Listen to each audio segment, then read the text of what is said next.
بسم اللہ الرحمن الرحیم۔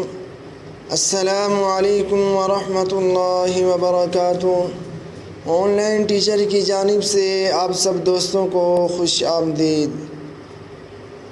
میرے دوستوں، میں آپ کو یہ بتانا چاہتا ہوں کہ جو بندہ کسی روزے دار کو افطار کرائے تو اس کو اللہ تبارک و تعالیٰ کتنا اجر دیتے ہیں، اس کو کتنا ثواب ملتا ہے۔ میرے دوستوں، روزہ دار کو افطار کرانے سے صغیرہ گناہ معاف ہو جاتے ہیں، جہنم کی آگ سے نجات ملتی ہے، اور اتنا ثواب ملتا ہے جتنا روزے دار کو روزہ رکھ کر ملتا ہے، اور روزہ دار کے ثواب میں بھی کمی نہیں ہوتی۔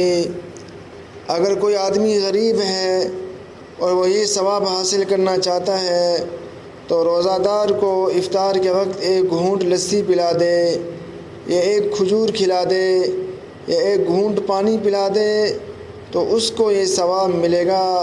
اگر کوئی شخص کسی روزے دار کو پیٹ بھر کر کھانا کھلائے گا تو اللہ تبارک و تعالیٰ اس کو حوض کوثر سے ایسا پانی پلائے گا کہ جنت میں داخل ہونے تک پھر کبھی اس کو پیاس نہ لگے گی۔